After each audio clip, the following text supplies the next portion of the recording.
ನಭೋ ಭೂಷಾ ಪೂಷಾ ಕಮಲವನಭೂಷಾ ಮಧುಕರೋ ವಚೋ ಭೂಷಾ ಸತ್ಯಂ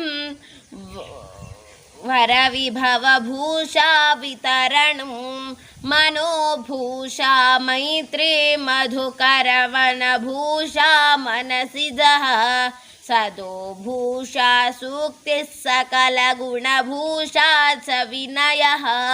ಶ್ರೀ ಗುರುಭ್ಯೋ ನಮಃ. ಈ ಒಂದು ಶ್ಲೋಕವನ್ನು ಸುಭಾಷಿತ ರತ್ನ ಭಾಂಡಾಗಾರದಿಂದ ಸ್ವೀಕರಿಸಲಾಗಿದೆ. ಈ ಒಂದು ಶ್ಲೋಕದ ತಾತ್ಪರ್ಯ ಏನಂತ ಹೇಳಿದರೆ ಅದ್ಭುತವಾಗಿದೆ. ಹೇಗೆ ಆಕಾಶಕ್ಕೆ ಸೂರ್ಯನು ಭೂಷಣವಾಗಿದ್ದಾನೆಯೋ, ಹೇಗೆ ಎಲ್ಲ ಐಶ್ವರ್ಯಕ್ಕೂ ದಾನವೇ ಭೂಷಣವಾಗಿದೆಯೋ, ಹೇಗೆ ಕಮಲವನಕ್ಕೆ ದುಂಬಿಯೇ ಭೂಷಣವಾಗಿದೆಯೋ, ಹಾಗೆ ಎಲ್ಲ ಗುಣಗಳಿಗೂ ಭೂಷಣವಾಗಿರುವುದು ವಿನಯ ಅಂತ ಈ ಒಂದು ಶ್ಲೋಕದ ತಾತ್ಪರ್ಯವಾಗಿದೆ. ನಮ್ಮಲ್ಲಿ ಏನೇ ಇದ್ರೂ ಕೂಡ ವಿನಯ ಇಲ್ಲ ಅಂತ ಹೇಳಿದ್ರೆ ಅದು ವ್ಯರ್ಥವಾಗತ್ತೆ. ನಾವು ಏನನ್ನ ಕಲಿತಿದ್ರೂ ಕೂಡ ಅದು ವ್ಯರ್ಥ ಆಗತ್ತೆ. ಅದಕ್ಕೆ ನಾವೇನು ಮಾಡಬೇಕು ಅಂತ ಹೇಳಿದ್ರೆ, ಯಾವಾಗಲೂ ಕೂಡ ಏನೇ ಕಲಿಯುವುದಕ್ಕಿಂತ ಮುಂಚೆ ವಿನಯವನ್ನು ವರ್ಧಿಸ್ಕೊಳ್ಬೇಕು. ಯಾವಾಗ ನಮ್ಮಲ್ಲಿ ವಿನಯದ ಕೊರತೆ ಇರುತ್ತೋ ಎಲ್ಲೂ ಕೂಡ ನಾವು ಗುರುತಿಸಿಕೊಳ್ಳೋದಿಲ್ಲ. ವಿನಯ ಇದ್ದವರು ಹೇಗೆ ನಡೆದುಕೊಳ್ಳುತ್ತಾರೆ ಅಂತ ಹೇಳಿದ್ರೆ, ಸಂಪೂರ್ಣ ಕುಂಭೋ ನ ಕರೋತಿ ಶಬ್ದಂ ಅರ್ಧೋ ಘಟೋ ಘೋಷಮುಪೈತಿ ನೂನಂ ವಿದ್ವಾನ್ ಕುಲೀನೋ ನ ಕರೋತಿ ಗರ್ವಂ ಗುಣೈರ್ವಿಹೀನಾ ಬಹುಜಲ್ಪಯಂತಿ. ಹೇಗೆ ತುಂಬಿದ ಕೊಡ ತುಳುಕುವುದಿಲ್ಲ ಎಂಬ ಗಾದೆಯಂತೆ ಸಂಪೂರ್ಣವಾಗಿ ತುಂಬಿದ ಕೊಡವು ತುಳುಕುವುದಿಲ್ಲ. ಅರ್ಧ ತುಂಬಿದ ಕೊಡವು ಶಬ್ದವನ್ನು ಮಾಡುತ್ತೆ. ಹಾಗೆ ಯಾರು ಅಲ್ಪಜ್ಞಾನಿಗಳಾಗಿರ್ತಾರೋ ಅವರಿಗೆ ಪೂರ್ಣವಾದ ಜ್ಞಾನವೂ ಇರೋದಿಲ್ಲ, ಹಾಗೆ ವಿನಯವೂ ಕೂಡ ಇರೋದಿಲ್ಲ. ಯಾರು ಪೂರ್ಣವಾಗಿ ತಿಳ್ಕೊಂಡಿರ್ತಾರೋ ಅವರಿಗೆ ಜ್ಞಾನವೂ ಕೂಡ ಇರುತ್ತೆ, ವಿನಯವೂ ಕೂಡ ಇರುತ್ತೆ. ಅದಕ್ಕೆ ನಾವು ಗಮನಿಸಬಹುದು, ಈ ಒಂದು ಜಗತ್ತಿನಲ್ಲಿ ಯಾರು ಪೂರ್ಣ ಜ್ಞಾನವನ್ನ ಪಡೆದಿದ್ದಾರೋ ಅವರಿಗೆ ಈ ಒಂದು ಜಗತ್ತಿನಲ್ಲಿ ಹೆಚ್ಚು ಗೌರವ ಇದೆ ಅಂತ. ಇದಕ್ಕೆ ತೆನಾಲಿ ರಾಮನ ಕಥೆಯನ್ನ ನಾವು ತಿಳ್ಕೊಳ್ಬಹುದು. ಅವನು ಆ ಸ್ಥಾನದಲ್ಲಿ ಮಂತ್ರಿಯಾಗಿರ್ತಾನೆ. ಒಂದು ದಿನ ಏನಾಗುತ್ತೆ ಅಂತ ಹೇಳಿದರೆ, ಒಬ್ಬ ವಿದ್ವಾಂಸ ಬಂದು, ನನಗೆ ಎಲ್ಲ ಗೊತ್ತು, ಎಲ್ಲ ಭಾಷೆ ಗೊತ್ತು, ಕನ್ನಡ ಗೊತ್ತು, ತಮಿಳು ಗೊತ್ತು, ತೆಲುಗು ಗೊತ್ತು, ಸಂಸ್ಕೃತ ಗೊತ್ತು, ಎಲ್ಲ ಭಾಷೆ ಗೊತ್ತು. ಆದರೆ ನೀನು ಅಂದರೆ ತೆನಾಲಿ ರಾಮನಿಗೆ ಹೇಳ್ತಾ ಇರೋದು, ನೀನು ನನ್ನ ಮಾತೃಭಾಷೆಯನ್ನ ಕಂಡು ಹಿಡಿ ಅಂತ ಒಂದು ಇದನ್ನ ಹೇಳ್ತಾನೆ, ಪರೀಕ್ಷೆಯನ್ನು ಒಡ್ಡುತ್ತಾನೆ. ವಿದ್ವಾಂಸನಿಗೆ ಬಹಳ ಅಹಂಕಾರ. ನಾನೇ ಈ ಒಂದು ಸ್ಪರ್ಧೆಯಲ್ಲಿ ನಾನೇ ವಿಜೇತನಾಗ್ತೇನೆ ಅಂತ ಅನ್ಕೊಂಡಿರ್ತಾನೆ. ಹಾಗೆ ಚಾಲೆಂಜ್ ಅಂತಾರಲ್ವಾ, ಬೆಟ್ ಅಂತಾರಲ್ವಾ, ಅದನ್ನ ಕಟ್ಟಿರ್ತಾನೆ.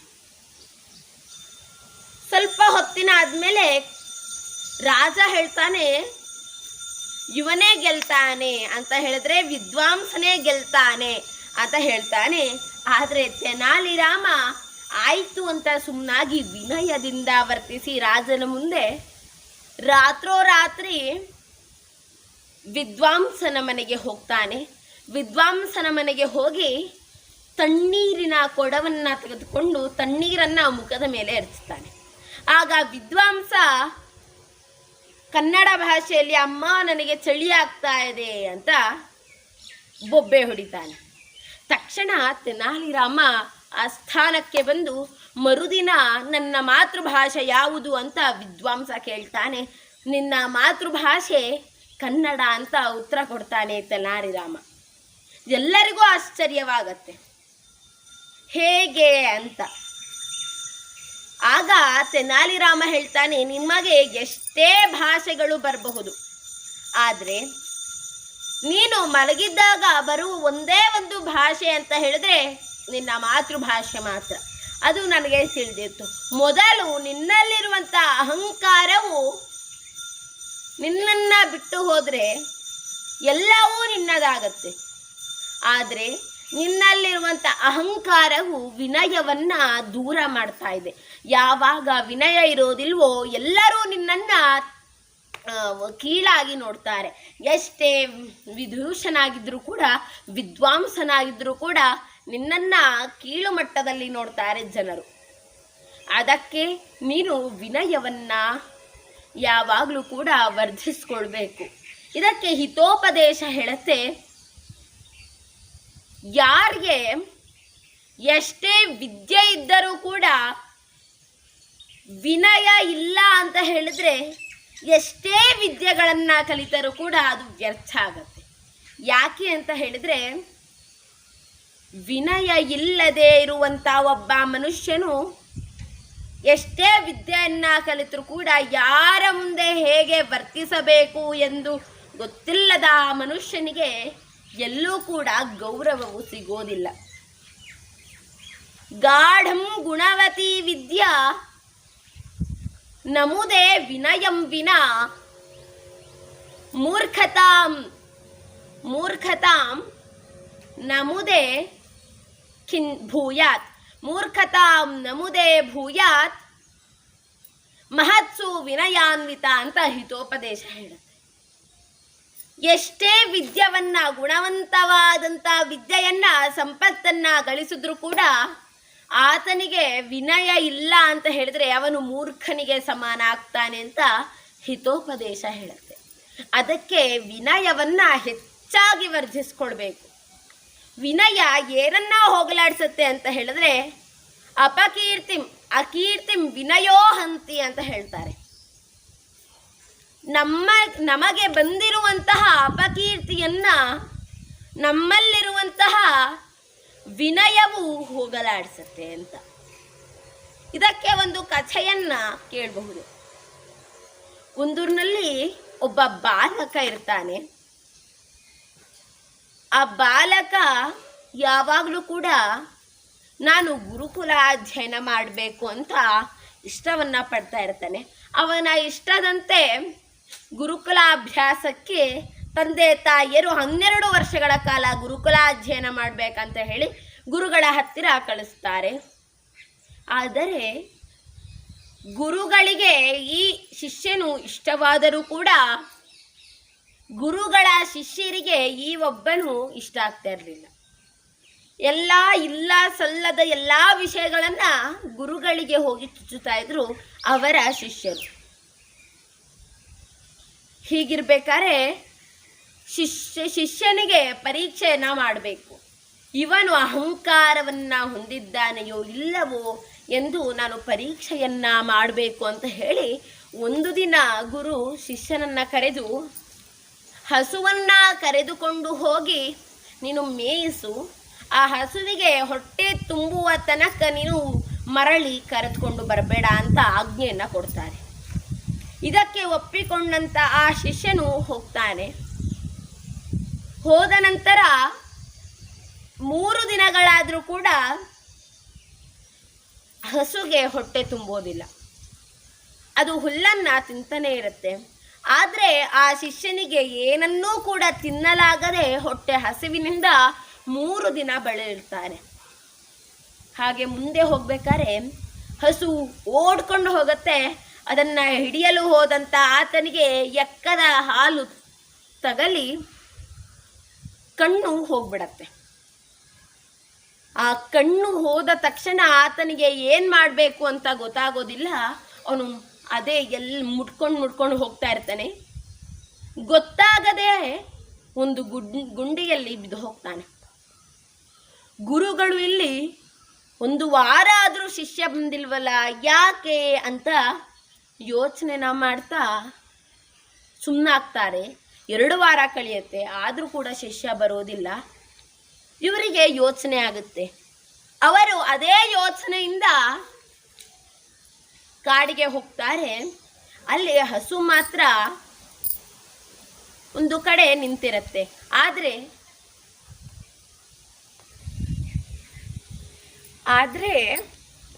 ಅಲ್ಲಿ ಹಸು ಮಾತ್ರ ಒಂದು ಕಡೆ ಮೇಯ್ತಾ ಇರುತ್ತೆ.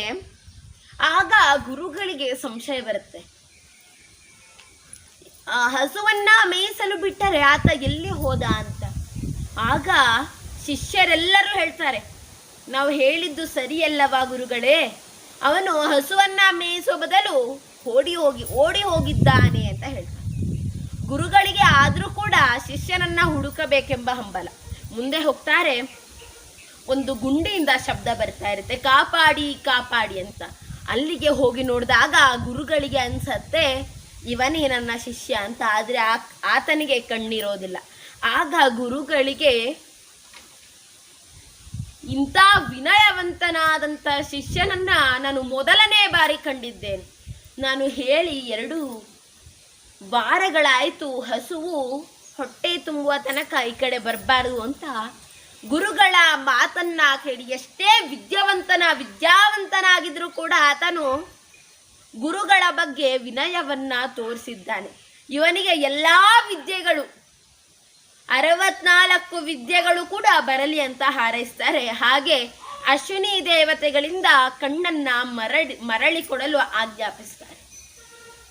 ನೋಡಿ, ಆತನಿಗೆ ವಿನಯ ಇಲ್ಲ ಅಂತ ಹೇಳಿದ್ರೆ, ಅವನು ಗುರುಗಳ ಮಾತನ್ನ ಆಜ್ಞಾ ರೂಪದಲ್ಲಿ ಪಾಲಿಸದೇ ಇದ್ದರೆ, ವಿನಯವಾಗಿ ಅವನು ಪಾಲಿಸದೇ ಇದ್ದರೆ ಆತನಿಗೆ ಗುರುಗಳ ಆಶೀರ್ವಾದ ಸಿಗುತ್ತಿರಲಿಲ್ಲವೇನು. ಆತನಿಗೆ ಗುರುಗಳ ಆಶೀರ್ವಾದ ಬೇಕು ಎಂದು ತಿಳಿದು ವಿನಯದಿಂದ ವರ್ತಿಸಿದ್ದ ಕಾರಣ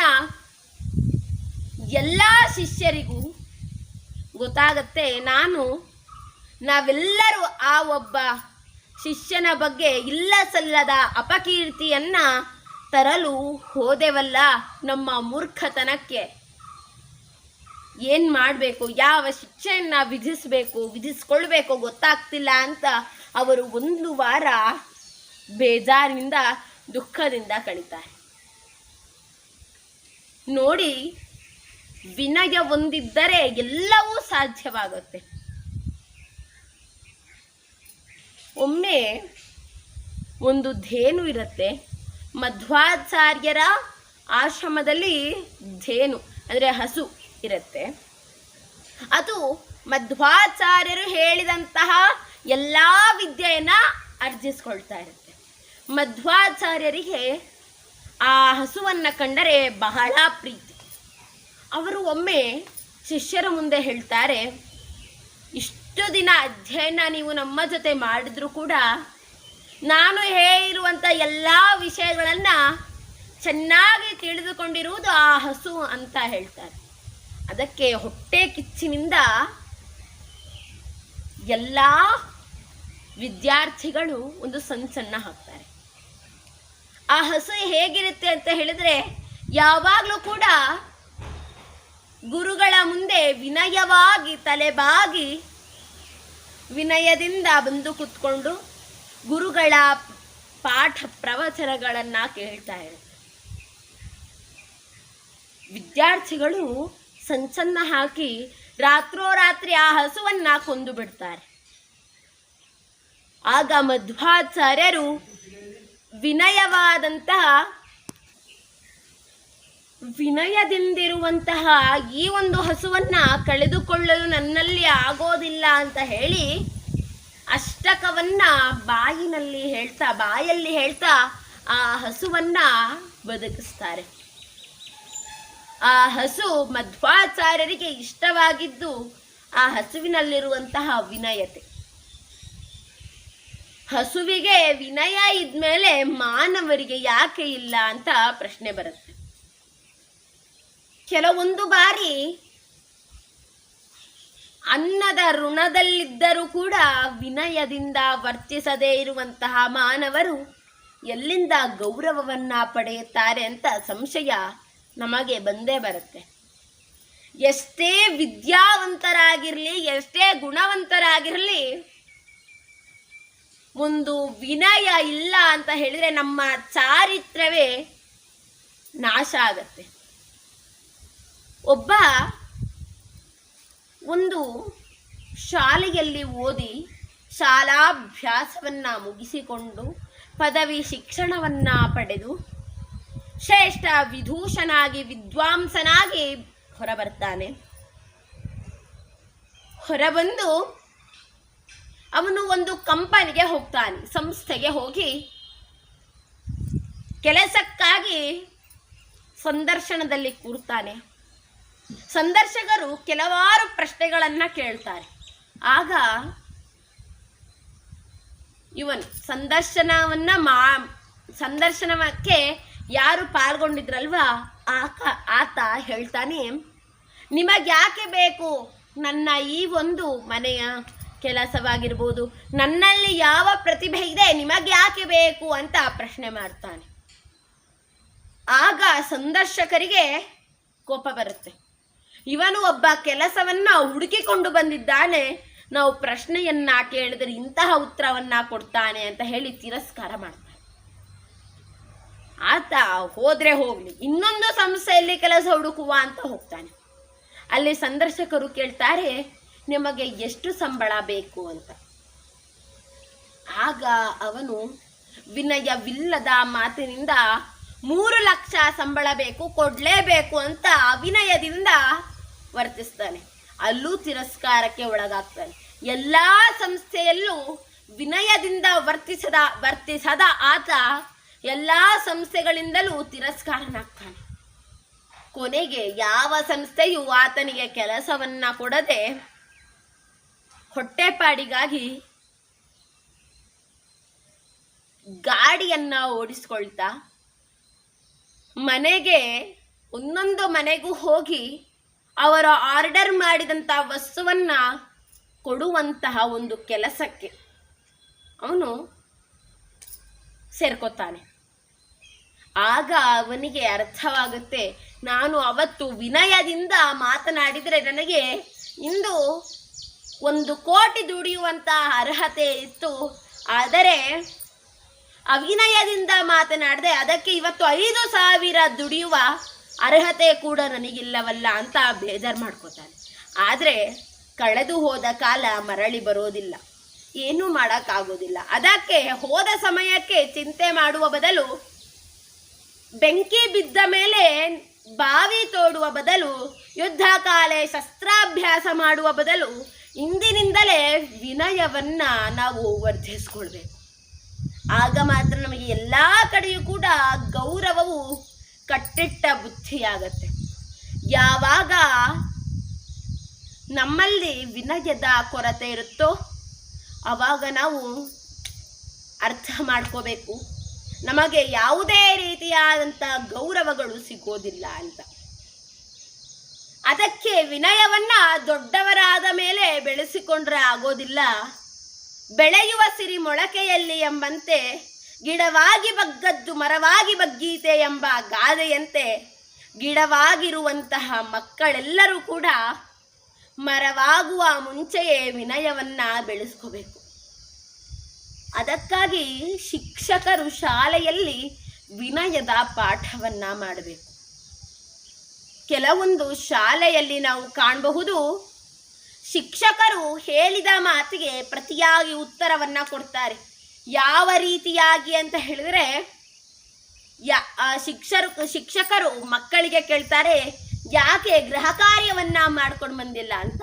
ಆಗ ಮಕ್ಕಳ ಉತ್ತರ, ಕೆಲವಷ್ಟು ಜನರ ಮಕ್ಕಳ ಉತ್ತರ ಹೇಗಿರುತ್ತೆ, ನೀವು ಚಿಕ್ಕವರಿದ್ದಾಗ ಮಾಡಿದ್ರಾ, ನೀವೇ ಸರಿ ಇಲ್ಲ, ನಾವು ಹೇಗೆ ಸರಿಯಾಗೋದು, ಹೀಗೆ ಒರಟಾದ ಉತ್ತರವನ್ನ ಕೊಡ್ತಾರೆ. ಯಾವುದೇ ಮಾತನ್ನ, ಗುರುಗಳ ಮಾತನ್ನ, ಶಿಕ್ಷಕರ ಮಾತನ್ನ ಕೇಳೋದಿಲ್ಲ. ಅದಕ್ಕಾಗಿ ಇಂದು ಅವರು ಬೀದಿಗೆ ಬಿದ್ದಿರೋದು. ಯಾವಾಗ ವಿನಯದಿಂದ ಶಿಕ್ಷಕರ, ತಂದೆ ತಾಯಿಯರ ಮಾತನ್ನ ಕೇಳ್ತೇವೋ ನಮಗೆ ಜಯ ಸಿದ್ಧವಾಗಿರುತ್ತೆ. ಯಾವಾಗ ಅವಿನಯದಿಂದ, ವಿನಯವಿಲ್ಲದೆ ನಾವು ನಡಿತೇವೋ ಆಗ ಎಲ್ಲವನ್ನ ಕಳ್ಕೋತೇವೆ. ದೇವರು ಒಲಿಯುವುದಕ್ಕೂ ಕೂಡ ವಿನಯ ಬೇಕು. ದೇವರ ಮುಂದೆ ಹೋಗಿ ಅದನ್ನು ಕೊಡಲೇಬೇಕು ಅಂತ ಹೇಳಿದ್ರೆ ದೇವರು ಕೊಡಲಾರ. ನಾವು ಹೋಗಿ ವಿನಯದಿಂದ ದೇವರು ಇದನ್ನ ನಾನು ಬೇಡ್ತಾ ಇದ್ದೀನಿ ಕೊಡಪ್ಪ ಅಂತ ಕೇಳಿದ್ರೆ ಮಾತ್ರ ಕೊಡ್ತಾನೆ. ನಾವು ದೇವರಿಗೆ ಆಜ್ಞೆಯನ್ನ ಮಾಡಿದ್ರೆ ದೇವರು ಕೊಡೋದಿಲ್ಲ. ಯಾರೇ ಆಗಲಿ ನಾವು ಆರ್ಡರ್ ಮಾಡಿದ್ರೆ ಯಾರೂ ಕೂಡ ಏನನ್ನೂ ಕೊಡೋದಿಲ್ಲ. ವಿನಯವಾಗಿ ಯಾವಾಗ ಮಾತನಾಡ್ತೀವೋ ಪ್ರೀತಿಯನ್ನ ಸಂಪಾದನೆ ಮಾಡ್ಬೋದು. ಯಾವಾಗ ವಿನಯದಿಂದ ಮಾತನಾಡೋದಿಲ್ವೋ ಬದುಕುವಷ್ಟು ಕಾಲ ಬದುಕಬಹುದು, ಆದರೆ ಅನಾರೋಗ್ಯ ಅಥವಾ ಆಪತ್ತು ಕಾಲ ಬಂದಾಗ ನಮಗೆ ಸಹಾಯ ಮಾಡುವವರು ಯಾರೂ ಸಿಗೋದಿಲ್ಲ. ಈಗ ನಮಗೆ ಅವಶ್ಯಕತೆ ಇಲ್ಲದೇ ಇರಬಹುದು, ಆದರೆ ಮುಂದಿನ ಕಾಲಕ್ಕೆ ಇಂದು ನಾವು ಅನುಸರಿಸಿದಂತಹ ವಿನಯವು ಮುಂದೆ ಸಹಕಾರವನ್ನ ಮಾಡುತ್ತೆ. ಯಾರಿಗೆ ವಿನಯ ಇರೋದಿಲ್ವೋ ಅವರು ಅನಾಥವಾಗಿ ಮರಣವನ್ನ ಅಪ್ತಾರೆ. ಅದೆಲ್ಲ ನಮ್ಮ ಜೀವನಕ್ಕೆ ಬೇಡ. ಎಲ್ಲರ ಪ್ರೀತಿಯನ್ನ ಸಂಪಾದಿಸಿ ಎಲ್ಲರಿಂದ ಗೌರವವನ್ನ ಸಂಪಾದಿಸಿ ಇಹಲೋಕವನ್ನ ತ್ಯಜಿಸಬೇಕು. ವಿನಯವನ್ನ ಹೆಚ್ಚಾಗಿ ನಾವು ವರ್ಧಿಸ್ಕೊಳ್ಬೇಕು. ಆಗ ಮಾತ್ರ ನಮ್ಮ ಯಶಸ್ಸು ಸಾಧ್ಯ. ನಾವು 12 ವರ್ಷಗಳ ಕಾಲ ಅಥವಾ ಅದಕ್ಕಿಂತ ಹೆಚ್ಚು ವರ್ಷಗಳ ಕಾಲ ಕಲಿತು ಕೋಟಿ ವಿದ್ಯಾಭ್ಯಾಸಕ್ಕೆ ಸುರಿದು ಕಲಿತಂಥ ವಿದ್ಯೆಯು ಸಾರ್ಥಕವಾಗುವುದು ಯಾವಾಗ ಅಂತ ಹೇಳಿದರೆ ನಾವು ಅಳವಡಿಸಿಕೊಂಡಿರುವಂಥ ವಿನಯದಿಂದ ಮಾತ್ರ. ಅದಕ್ಕೆ ವಿನಯವನ್ನ ಹೆಚ್ಚಾಗಿ ಅಳವಡಿಸಿಕೊಳ್ಳುತ್ತಾ, ಹೆಚ್ಚಾಗಿ ಅಂತ ಹೇಳಿದ್ರೆ ಅತಿಯಾಗಿಯೂ ಅಲ್ಲ, ಎಷ್ಟು ಬೇಕೋ ಅಷ್ಟು ವಿನಯವನ್ನ ಅಳವಡಿಸಿಕೊಳ್ಳುತ್ತಾ ಜೀವನವನ್ನ ಬಂಗಾರವನ್ನಾಗಿ ಪರಿವರ್ತಿಸಿಕೊಳ್ಳೋಣ ಅಂತ ನನ್ನ ಮಾತಿಗೆ ಪೂರ್ಣ ವಿರಾಮವನ್ನ ಕೊಡ್ತೇನೆ. ಧನ್ಯವಾದಗಳು.